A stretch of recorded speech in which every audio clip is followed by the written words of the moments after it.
साहब जी, मेरे सभी भाइयों बहनों बेटा बेटी माता पिता को भक्तमती की सत साहब जी। तो आज हम सुनते हैं संत रामपाल जी महाराज की सत्संग में अमृतवाणी में अमृत सत्संग सुनेंगे। और जब भी हमारे पास टाइम हो हमने गुरु परमात्मा जी के सत्संग सुनते रहना। तो सुनते हैं सभी भाई बहन बेटा बेटी माता पिता मिलजुल करके सत्संग संत रामपाल जी महाराज की सत साहब जी। बीच चक्कर चले थे ऐसी जन ठकुराई,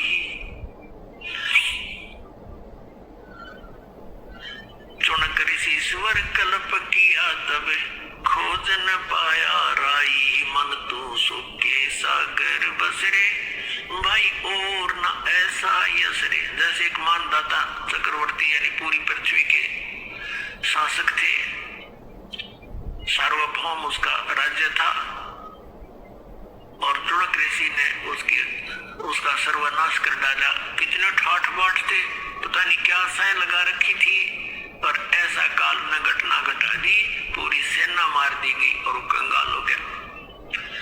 जैसे सर्व सोने की लंका थी वो रावण से रणधीरों में परमात्मा में याद दिलाते हैं। जैसे किसी का संतान नहीं है तो उसको एक तरफ रहे भगवान, बच्चे हो या संतान प्राप्ति हो।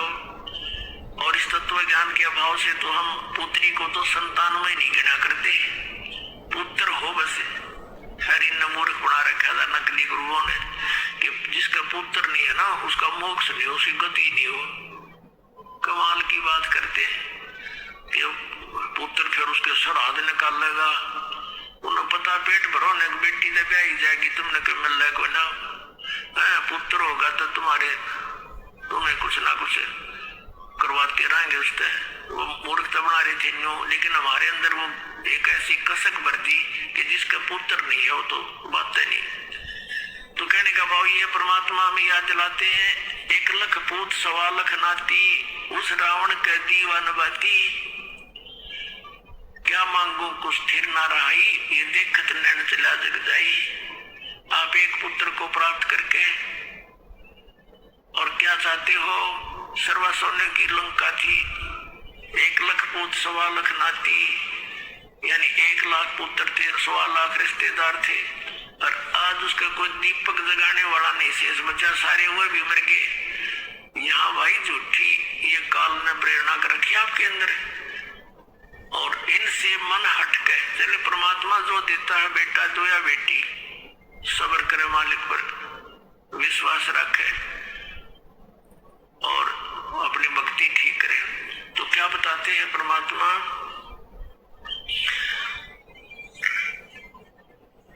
कि तुम यहाँ इस काल के लोक में कितने दुखी हो और कितनी बार तुम्हारा जन्म मृत्यु हो चुका है। क्या बताते हैं, कोटि जन्म तन भरमत होगे, कुछ ना हाथ लग्या रे। कुकर सुकर खरबया भोरे, कौआ हंस बुगारे। कोटि जन्म तू राजा की न्या, मिटी न मन की आशा। भिक्षुक होके दर दर घूम्या, मिलान निर्गुण रासा। इंद्र कुबेर ईश की पदवी, ब्रह्मा वरुण धर्मराया। विश्वनाथ के पुर को जाके तो फिर भी वापस आया। असंग जन्म तन मरता होगे, जीवित क्यों न मरे रे। 12 मद महल मठ पोरे, बोर न दे धरे रे। दोजक भिष्ट सभी ते देखे, राजपाट के रसिया।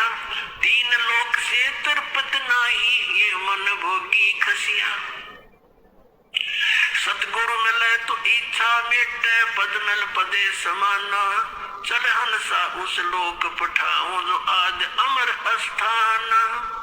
4 मुक्ति जा चंपी करती, माया होरी दासी। दास गरीब अबे पद पर से वो मिले राम अविनाशी। आदरणीय गरीबदास साहिब जी को परमात्मा सतपुरुष कबीर परमेश्वर स्वयं सतलोक से आकर के गांव छुड़ाने के जंगल में जहाँ वो गौवे चरा रहे थे, 10 वर्ष के बालक और साथ में और भी बहुत से बड़े आयु के पाली ग्वाले थे। तो वहां परमात्मा जिंदा बाबा का रूप बना करके एक यात्री की तरह आ रही थी, सतलोक से आकर उतरी, ऐसे चलते दिखाई दिए। बच्चे वहां खाना खा रहे थे। तब परमात्मा को देखकर साधु संत में बड़े बड़े पाली थे ग्वाले, और सबसे छोटा गरीबदास जी थे, बालक 10 वर्ष का। सभी ने प्रार्थना की, महात्मा जी भोजन पालो, आ जाओ बैठो। परमात्मा ने कहा जिंदा बाबा के रूप में कि बच्चों, भोजन तुम अपने गांव में खा के आए हो। आपका गांव कौन सा है? पालियों ने पूछा कि सचखंड सतलोक है मेरा गांव। कितनी दूर है यहाँ से? कि 16 शंख कोस की दूरी पे। तो बच्चा ने सोचा 16 कोस होगा। कहने लगे बाबा जी इतनी दूर से चलकर आए हो, कुछ तो खा पी लो। हम ऐसे नहीं जाने देते अपने अतिथि को, आपने दूध तो पीना ही पड़ेगा। ये एक विशेष अतिथि सत्कार था हमारे गांव में। राह चलते व्यक्ति को बहुत सत्कार से आहार कराते थे, रोकते थे, भाई सफर लंबा है, कुछ देर रेस्ट कर ले, कुछ खा पी ले, फिर चला जाना। तो परमात्मा ने कहा भाई दूध अगर पिलाओगे ना, मतलब कुंवारी गाय का पिया करो दूध, कुंवारी गाय का दूध पीता हूँ। तो वो दूसरे तो पाली थे बड़े, को 50 वर्ष का, को 30, को 40 वर्ष का। वो कहने लगे बाबा जी मजाक ना करा करते, आप मजाक करते हो, कुंवारी गाय दूध देती है। अगर भाई देख लो दूध पिलाना है तो कुंवारी गाय का पीता हूँ मैं। तो गरीबदास जी लाए एक बछिया पकड़ कर, 100-150 गाय वहां चल रही थी गौवे। कुंवारी बछिया लाए तो दूध पीना छोड़ रखा था 1.5 वर्ष की आयु की, और कहा देखो महाराज इसके बच्चा तो है नहीं, दूध कैसे देगी? जैसे बालक बोला करते हैं। परमात्मा ने कहा कोई पात्र है दूध निकालने का? कहा जी ये छोटा सा 5-7 किलो का वो घड़ा था छोटा, 2 मांझ कर रखा हुआ था। कहने लगे इसको यहाँ रखो, इसके नीचे। कबीर परमेश्वर ने जिंदा बाबा के रूप में उस गऊ के कमर पर थपथपी मार दिया, आशीर्वाद भरा हाथ रख दिया। उसी समय लंबे लंबे सतन हो गए और दूध की धार निकली चारों स्तनों से। जब वो पात्र भर गया, गरीबदास जी लेकर आगे ले महाराज जी पी जाओ, आपने निकाल ले थे। अब तक परमेश्वर ने पिया, शेष छोड़ दिया। जो बोला परमात्मा ने कहा ले भाई बच्चों दूध पी लो, ये अमृत है, ये सतलोक से आया है मेरे गांव से। अब वो पाली कहने लगे हम ना पीवा जादू जंत्र का, तो के मेरा किस जाति का तने झूठा कर दिया, अब तक बिल्कुल ना पीवा। वो तो उठ कर चले गए, वो नौमी डर गए, मेरा किसा जादूगर है, बच्चिया का दूध निकाल दिया। गरीबदास जी ने कहा लाओ जी मुझे दे दो आपका ये अमृत कैसे कब मिला? यानी कहते हैं सकल पदार्थ है जग माही, कर्म ही नर पावे नाही। फिर गरीबदास जी को परमात्मा सचखंड लेकर गए थे, पूरे सतलोक से सारी व्यवस्था से परिचित करवाए, जैसे आदरणीय नानक साहिब जी को साथ लेकर गए थे। ऐसे इन महापुरुषों को जिसके आपको दास शुभ नाम गिनाता है, इनके साथ सबके साथ ऐसी ही लीला की थी। आदरणीय गरीबदास साहिब जी को मृत जान लिया था और चिता पर रख दिया था। 8-10 घंटे बीत गए थे इस प्रोसीजर में। फिर परमात्मा ने आत्मा वापस बॉडी में भेज दिया, एकदम खड़े हो गए, चिता से अपने आप उठकर चल पड़े। उसके बाद ये अमृतवाणी बोलनी शुरू करी थी। मन तू चल रे सुख के सागर, जहाँ शब्द सिंधु रत्नागर, कोट जन्म तन भर मत होगे, कुछ ना हाथ लगा रे, कुकर सुकर खर बया बोरे, कौआ हंस बुगारे। उस आंख को देखे सचखंड सतलोक को ऐसे वर्णन किया कि कोटि जन्म तन भर मत होगे, कुछ ना हाथ लगा रे। इस काल के जाल को समझने के लिए छोटा सा उदाहरण दास आपके सुनाना चाहता है। आदरणीय नानक साहिब जी सतयुग के अंदर यही आत्मा पुण्यात्मा राजा अम्बरीश थे। राजा अम्बरीश एक बहुत बड़े साधक थे, पुण्यकर्मी प्राणी थे, दयालु थे। अब देखो पुण्यात्माओं, परमात्मा की एक वाणी है कबीर परमेश्वर की कि जो जन मेरी शरण है ताका हूँ मैं दास, गेल गेल ना गया फिरूं जब तक धरती आकाश। गाते हैं, गोता मारू स्वर्ग में जा बैठूं पाताले, कहे कबीर ढूंढता फिरूं अपने हीरे मोती लाल। तो ये परमात्मा हमारे साथ पहले से ही थे। हमें भ्रम था कि हम ये साधनाएं कर रहे हैं, शायद हमें इनसे लाभ हो रहा नहीं। तो ये परमात्मा हमारे साथ रहते हैं, कभी भी आकर प्रकट हो जाते हैं और उन आत्माओं को भक्ति में लगा जाते हैं। जैसे ऋषभ देव जी थे जो जैन धर्म के प्रथम तीर्थंकर, वो बहुत बड़े पुण्यकर्मी प्राणी थे, राजा थे, उनको भी आकर मिले थे प्रेरणा करके, भाई भक्ति बिना गुजारा नहीं। ये राजपाट तो 10 दिन का है, चाहे तुम लाखों वर्ष भी आयु है तुम्हारी। तो प्रेरित होकर भक्ति कर लग गए थे। जैसे भी वो तो अलग बात है, कुछ तो मालिक के नाम पर लगता है, उसका कुछ राहत तो मिलती ही है, लेकिन मोक्ष से वंचित रह ही जाते हैं। तो ऐसे ही अम्बरीश राजा को परमात्मा मिले, तो उसमें प्रेरणा तो होगी भक्ति की, क्योंकि राजा भक्ति नहीं चाहता कभी भी, वो तो बकवाद चाहे सारा दिन व्यवस्था में सारे ठाठ बाट एक वचन में सब कुछ हिल जा, सारी बकवाद करता जो ना करण की होती है। तो उन बकवादों के करते करते भगवान उनको जाके जगाते हैं कि ये क्या कर रहा है बोली आत्मा, तू जो काम करने का वो तो भूल चुका है। तो फिर अम्बरीश राजा की, क्योंकि पिछले पुण्यकर्मी प्राणी होते हैं, थोड़ी सी प्रेरणा से वो एकदम जाग जाते हैं, तो भक्ति का लग गया। लेकिन परमात्मा वाले ज्ञान को ना स्वीकार किया, उन ऋषियों वाले ज्ञान से ही प्रारंभ कर दिया। चलो वो भी अच्छी बात, क्योंकि ब्रह्म तक की साधना से भी कुछ तो राहत मिलती ही है, पर मोक्ष फिर भी नहीं होता। तो राजा अम्बरीश इतने जबरदस्त ढंग से भक्ति करने लगे, सच्चे भाव से, विनम्र भाव से। दुर्वासा एक बहुत बड़ा सिद्ध पुरुष हुए हैं, उनके सामने उनकी पुकार में कहते हैं घास भी जला करता था, और राजा अम्बरीश के दरबार में उसने माथा टेक दिया था उनकी भक्ति के शक्ति के सामने। ऐसी भक्त थे। उसके बाद वही आत्मा राजा जनक हुए। राजा जनक शादीशुदा थे, कई सैकड़ों रानियां थी, हजारों की संख्या में लिखा उनकी रानियां थी, और फिर भी भगत, दृढ़ भगत थे। उनको भी परमात्मा मिले थे कि ये क्या कर रहा भक्त, भक्ति बिना गुजारा नहीं। तो उसको इतनी प्रेरणा हुई, वो भक्ति में जबरदस्त ढंग से लगा। और ये सुखदेव नाम के ऋषि जो गर्भ से ही सिद्धि युक्त जन्म लेकर आया था, आकाश में उड़ जाता था, तो स्वर्ग में जाने के बाद भगवान विष्णु ने उससे कहा था सुखदेव से कि सुखदेव, बगैर गुरु के मोक्ष नहीं हो सकता, ये तेरी बैटरी थोड़े से दिन में डिस्चार्ज हो जाएगी, डाउन हो जाएगी, तो फिर पशु बनेगा, जाइए गुरु बनाइए। तो कहने का भाव, ये ज्यादा लंबा ना करके चैप्टर हम संक्षिप्त में सुनाते। तो उस ऋषि ने भी राजा जनक से उपदेश लिया था, जो उसका कल्याण हुआ।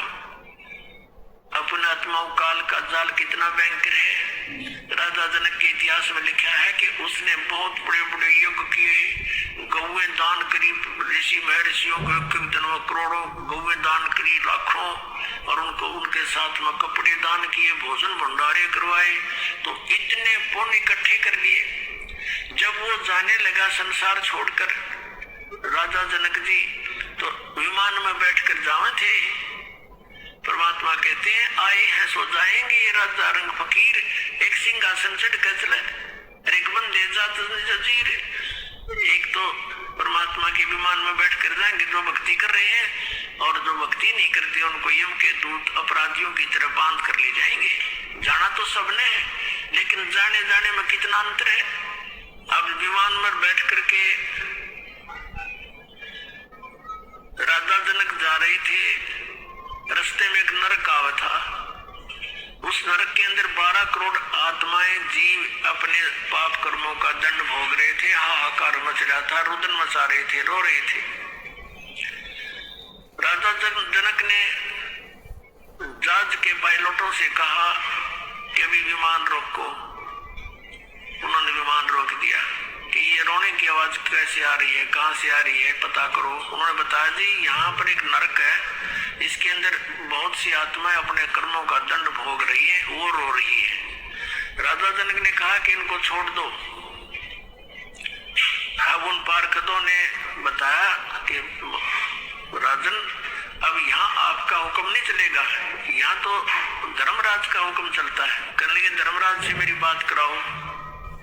अब उन्हें संदेशा दिया, धर्मराज वहीं आ गए और कहा बोलो क्या बात है। राजा जनक ने कहा कि जो दुख पा रही है नरक के अंदर आत्माएं, इनको छोड़ दो। तो धर्मराज ने कहा जी यहाँ का विधान है, इसको ऐसे नहीं छोड़ सकते, जैसा प्राणी कर्म करता उसको भोगना ही पड़ता है। इन्होंने पाप किए हैं, भोग रहे हैं। तब राजा जनक ने कहा कि मुझे भी यही छोड़ दो, मैं नहीं जाता, मुझे भी इनके अंदर ही डाल दो, या इनको भी मेरे साथ ले चलो। इतने दयालु होते हैं साधु संत। अब धर्मराज ने एक अल्टरनेट निकाला कि जी ऐसे करो, आप अपने कुछ पुण्य इनके संकल्प कर दो, इनको दे दो, उस पुण्यों के प्रभाव के कारण हम इनको वहां ले जा सकते हैं।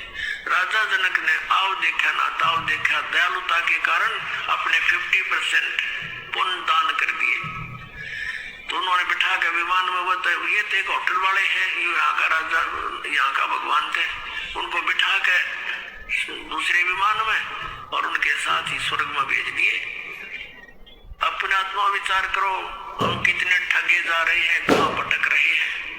अब जब तक राजा जनक के द्वारा दिए गए वो पुण्य उनके रहेंगे 12 करोड़ उन आत्माओं के पास, तब तक वो स्वर्ग में रहेंगे। स्वर्ग में उनका समय पूरा होता होते ही उन पुण्यों का तुरंत फिर उस नरक में आएंगे अपने पिछले पाप भोगने के लिए। पाप तो शेष उसके। और उधर से राजा जनक को ठग दिया, 50% डिस्चार्ज करवा दिया, वहीं पर उसका खत्म करवा दिया पुण्य। अब वही पुण्यात्मा स्वर्ग का समय भोग कर अब कलयुग के अंदर आदरणीय नानक साहब जी के रूप में ये कालूराम मेहता खत्री के घर पे हिंदू परिवार में जन्म हुआ। और पहले तो हजारों की संख्या में नौकर होते थे, और फिर वही आत्मा एक सुल्तानपुर के राजा के यहाँ नौकर लगे आकर के। ये काल हमारे साथ ऐसे धोखा करता है। और वो परमात्मा कहता है, गोता मारू स्वर्ग में जा बैठो पाताले, कहे कबीर ढूंढता फेरो अपने हीरे मोती लाल। जो जन मेरी शरण है ताका हूँ मैं दासे, साथ साथ लाग्या फेरो जब तक धरती आकाशे। वो परमात्मा सतयुग में भी उनसे मिले उस आत्मा से, फिर परमात्मा भक्ति पर लगा गए, त्रेता में भी मिले, फिर भगा गए कि इनके भक्ति आस्था ना खत्म हो जावे। कितने दयालु हैं। फिर आकर मिल गए सुल्तानपुर में बेई नदी के पास, और फिर सचखंड में लेकर सारी व्यवस्था दे करके अब फिर पारे कर दिए। कहते हैं जब लग धरती आकाश उसके साथ रहूंगा, पार करके छोड़ूंगा तुमको। लेकिन हमने थोड़ा सतर्क होना पड़ेगा, इस काल के सारे जाल को समझकर